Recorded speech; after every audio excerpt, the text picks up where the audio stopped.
Today's piping hot topic, none other than the one and only Sean Diddy Combs. His weeks-long legal roller coaster is finally pulling into the station with dramatic closing arguments that had everything. Tears, prayer hands, emotional exits, objections flying like confetti, and even the ghost of international politics trying to crash the party. Diddy's defense team is out here screaming frame job, while prosecutors are yelling no one is above the law. And the jury?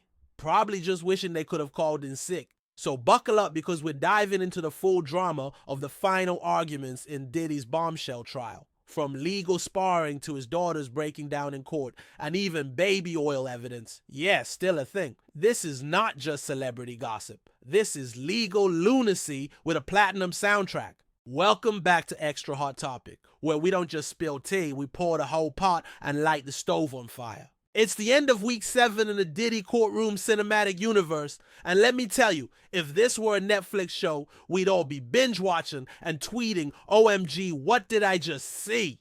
Closing arguments kicked off with Diddy's defense attorney, Mark Agnifilo, standing like he was about to deliver the State of the Union address. He looked the jury in the eye, probably took a deep breath, and then dropped the first of many courtroom mic drops. What matters here is the quality of evidence. Translation: forget the headlines, ignore the drama, and stop getting distracted by Astro lubricant evidence. Just look at the facts.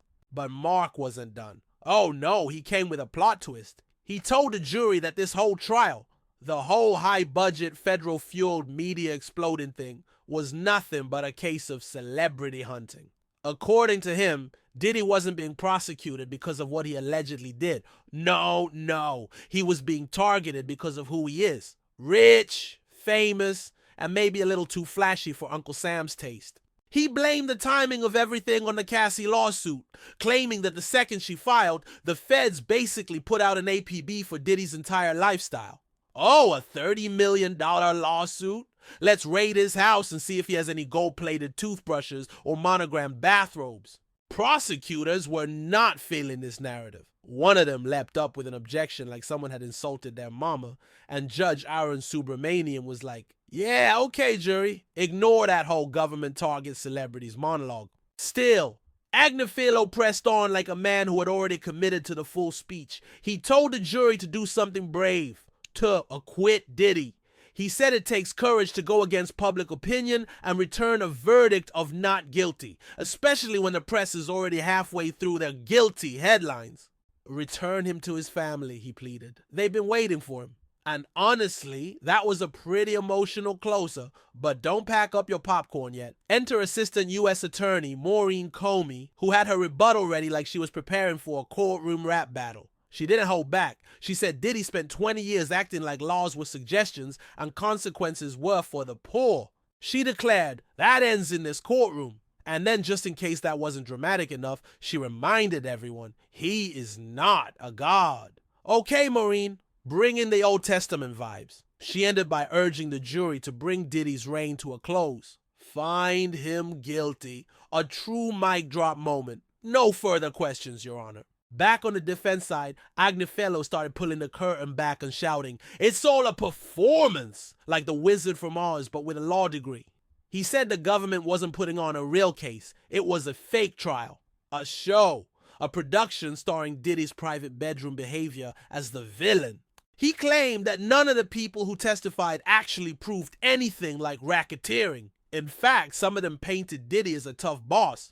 Sure, a little intense, but also someone who gave them serious professional training. One even said working for him was like attending Harvard Business School, probably without the student loans. Then came the infamous home raids, and the items seized? Let's just say they weren't exactly criminal blueprints. There was Astroglide, there was baby oil, there were probably candles and silk robes too, but we didn't get the full spa menu. Agnifilo argued that the government made this trial about Diddy's intimate lifestyle, not his actual business dealings. Where's the crime scene? He asked, practically throwing jazz hands. It's in his private life. The implication? This case was more about moral judgment than legal fact. And then came the money theory. Agnifilo basically said that if Diddy were broke, none of this would be happening. Cassie, according to him, sued because there were dollar signs floating over Diddy's head, like in a Looney Tunes cartoon. "We're here because of money," he said. Agnifilo did admit that Diddy and Cassie's relationship included domestic violence, and he said the defense would own that. But he made it clear that's not what Diddy is on trial for. No racketeering, no trafficking, no obstruction, no bribery, nothing on the actual legal menu. Oh, and let's not forget how Diddy arrived that day, in a cozy beige sweater, giving everyone a wave, a thumbs up like he's greeting fans, and even throwing out a heart hand symbol to his lawyer. If you didn't know better, you'd think he was on Ellen. Court was delayed that day because one juror had a transportation issue, probably stuck on the subway with no Wi-Fi and existential dread. While they waited, Diddy clasped his hands in prayer. His lawyers mirrored him like they were forming a boy band with a gospel vibe. And then there was TMZ's little bombshell. The defense might have planned to drag the Iran conflict into closing arguments. Yes, Iran.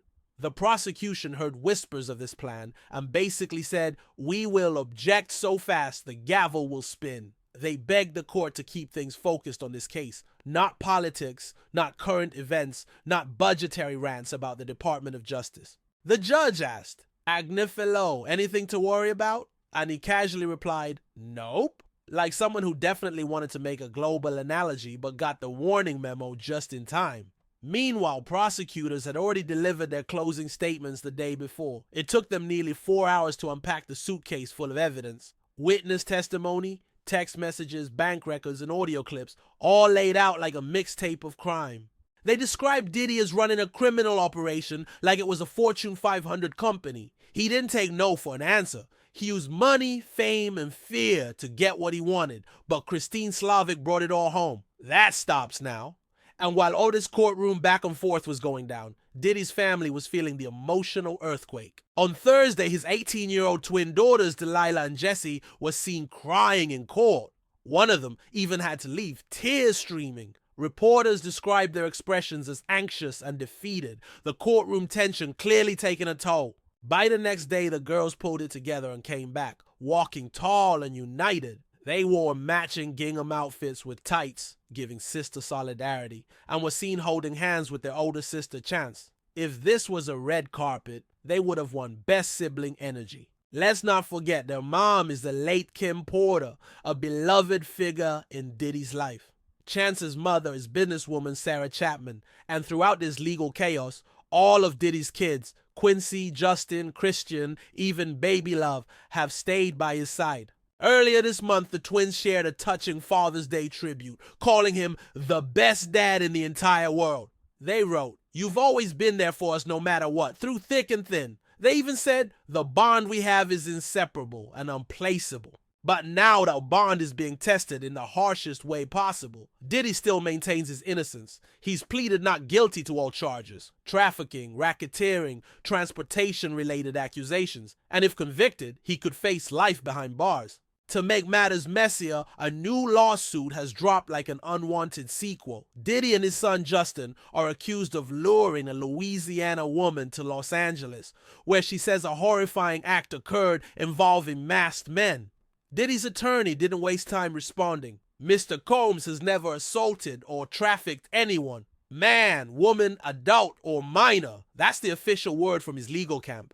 This trial feels like watching a Shonda Rhimes series. If Shonda threw in Astroglide, matching gingham outfits, and closing arguments that reference global politics. The emotion from Diddy's daughters had me choked up, while the defense's arguments had me side-eyeing my TV. It's wild, it's chaotic, and it's the most riveting courtroom circus we've seen in ages. Somebody get Lifetime on the phone.